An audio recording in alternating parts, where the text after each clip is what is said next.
Hello, welcome to the Terrea Zumeta Memorial Food Forest, home of Old Growth Orchard and Nursery. We're up here on Round Knob in Northwest California. It's the edge of our property. We've got 25 acres, and we are on the the west edge, and we're going to be working our way north and northeast. So here we have a walnut. This is actually a butternut, or the native eastern white walnut. There's a half dozen more in this opening meadow here, surrounded by native forest. Let's see, it's not a ponderosa pine, it's a, I have to see the cones better to see. Well, it's one of the dozen or so pines we have. We have 23 conifers up here. I know quite a few of them offhand, but that one, I have to look it up.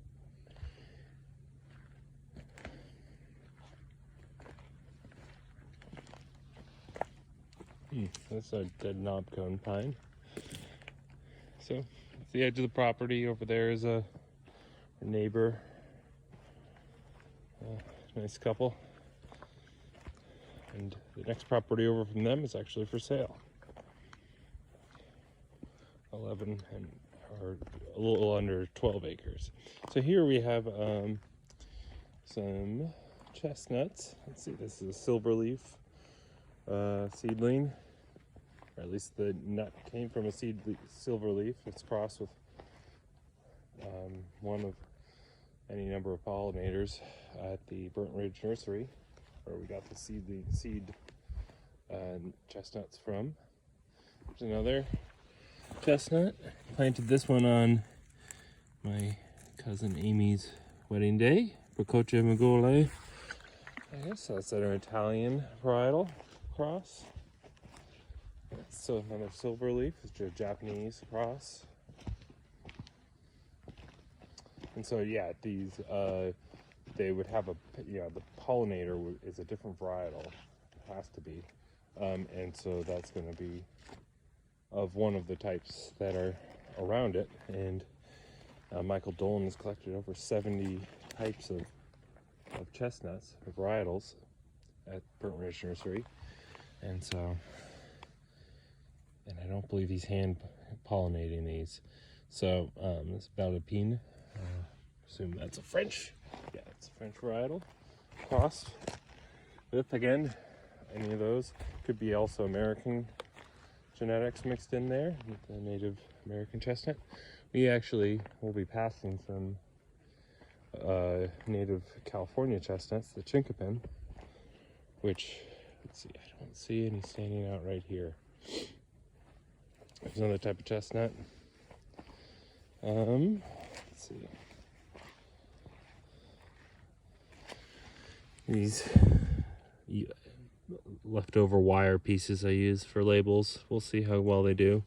The Salta, that's according to him, a very nice eating varietal for soups and easy to husk. So Tanzawa, that's a Japanese varietal. And chestnuts are able to produce more calories than really any other plant in the temperate zone. Basalta, and I alternate, make sure no one varietal is next to itself to improve chances of pollination. And we have another Ballepine, and these trees will get watered their first summer at least, probably their second as well. Hopefully that will be feasible with the many other trees I have to water and weather. There's a shell bark hickory, which is tolerant of walnut, and we're getting back into the walnut zone here. Some more eastern white walnut or butternut. This meadow, I want to leave open, accessible, possibly, well, I need to check for native, really rare plants out here, but this would be an ideal place to keep pigs, surrounded by all these nut trees to fatten them up and keep them really happy and healthy. Right here is, let's see, a super spermeja. Oh yeah, okay, that's why I couldn't remember that. That's the only one of those I have. We'll see how that does. It's a kind of a crabapple type fruit. It's in the rose family. Serviceberry. We have another serviceberry over there, as well as a white walnut, butternut. And as we walk up the road here, our property goes a little bit over onto the right side there, over to where there's some structures, and it extends to the left here a couple 100 feet down this northwest slope. There's some poison oak. There's a good sized chinkapin, the broadleaf evergreen tree.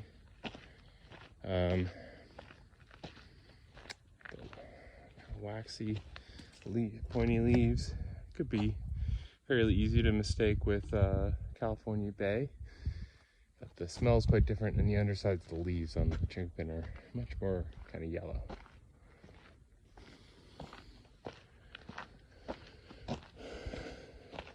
So it's a Douglas fir forest dominated, but it's got at least a dozen other different conifers in it, and it's a distinct species assemblage from what is on the east side, which it feels much more California or inland. And this west slope is we are at a high point between the ocean and the inland mountains, so this west slope really gets a lot of rain and moisture coming off of it. It's a happy willow living on the runoff from this road.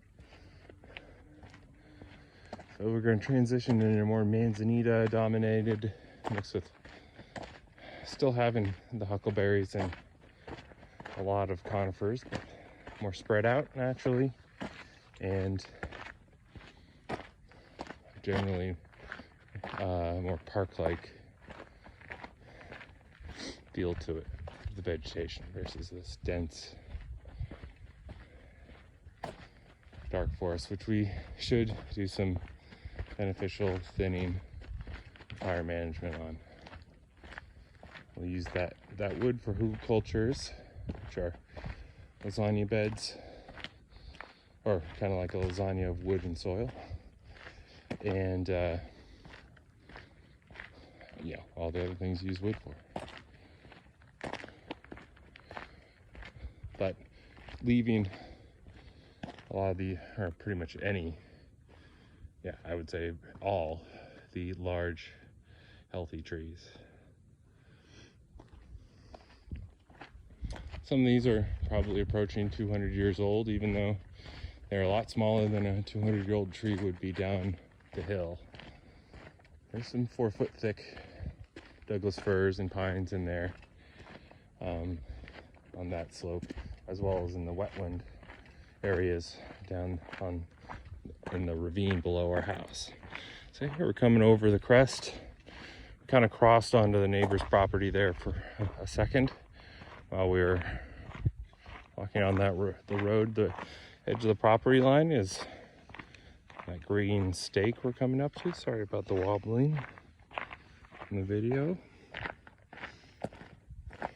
but I'll be getting something to improve the video in the next one. Hope to take one every at least once a season. This is May 1st of 2022. I think I forgot to say that earlier. So here at the top of this slope, looking east, is we have a Ashworth bur oak and a black locust. A bur oak that is not of the Ashworth varietal. Ashworth is a particularly productive and sweet acorn varietal. And the bur oaks are native to eastern North America. They produce the biggest, easiest to process acorns, as far as I understand. Nice, beautiful, big trees. Over on that side, there are some black walnuts and white walnuts / butternuts. Here's a black locust for nitrogen fixation. Native shrubs. I try to keep everything I can that's holding this soil, what soil there is on this serpentine slope. And when I do plant things, I try to do something more akin to surgery on soil rather than the butchery that I often see suggested. And overall, even with pretty darn dry, hot summer last year in 2021, when they got planted in the winter and spring of 2021, these trees, we had over 85% survival rate overall. And out of the 200 trees that were irrigated, and that irrigation was infrequent. It was between 14 and 21 days apart. They would get 15 gallons or so, 12 to 15 gallons per tree. So about the equivalent of 2 inches every 2 to 3 weeks. I'm really trying to get deep root systems that are drought resistant. Here's this is a honey locust. And there is another Ashworth bur oak, just starting to leaf out. They do have quite pretty foliage. That's part of the reason for their plants being planted here, in addition to their productivity. And oaks are said to be, by ecologists, some of the most efficient transfers of sunlight into animal and basically into biodiversity. So they take sunlight and turn it into biodiversity as well as any other type of tree. Of course, there's many types of oaks, and I've planted most of the oaks I've planted are the Oregon white oak, the native Oregon white oak, and the tan oak. Sounds like a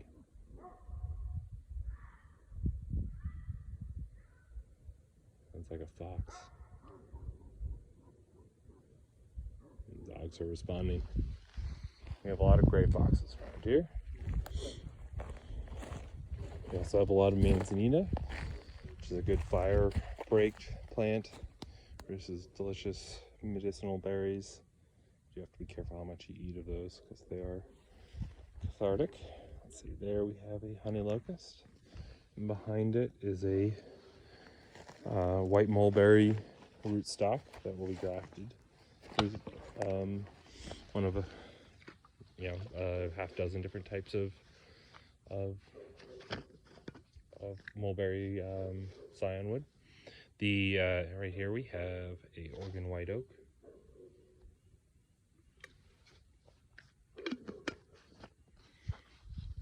Basically working our way along the south property line with our neighbor to the right. That's a mulberry. A lot of the mulberries seem to have struggled more than any of the other fruit trees. There's a honey locust behind it.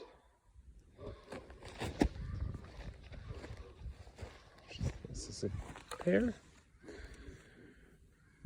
No, black locust.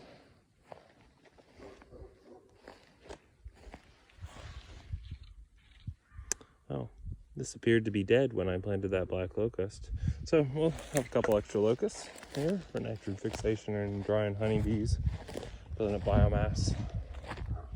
Can also be, there's another honey locust, and another black locust. Huh. I guess I had a couple extra. That's not the usual pattern in which I plant things, but sometimes at the end of the day I'm tired. I might make some other types of decisions. So here are a couple chestnuts along the edge here. Silverleaf, basalta.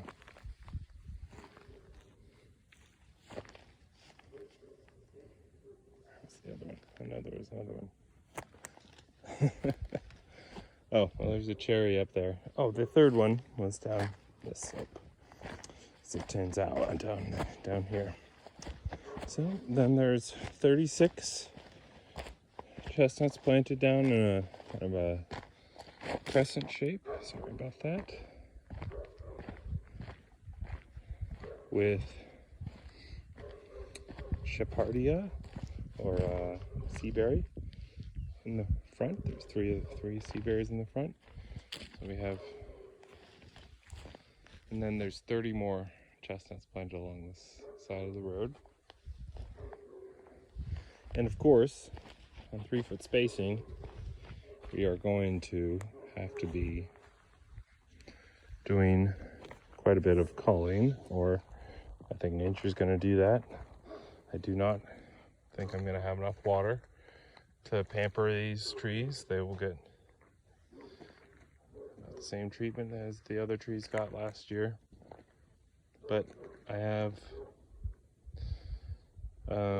about 160 trees left that survived from last year, or 200 that I irrigated, and I have another 200 or so that I hope to irrigate this year. So I don't know how I'm going to make that work, besides more water storage. Hopefully I can get that done before the last rain of this spring. A lot of hope, but if anything, if we have to make things struggle and scrap to survive, they will be all the more worthy of breeding as they show themselves to be drought tolerant. So down the slope there's some more Oregon white oak planted in sunny spots, a linden as well down that slope, but it's steep, and that's all that's planted down there. But there is a nice wetland and native forest. These ponderosa pines up here are probably quite old. I'm going to pause and walk back up so we don't have a whole bunch of looking into the sun.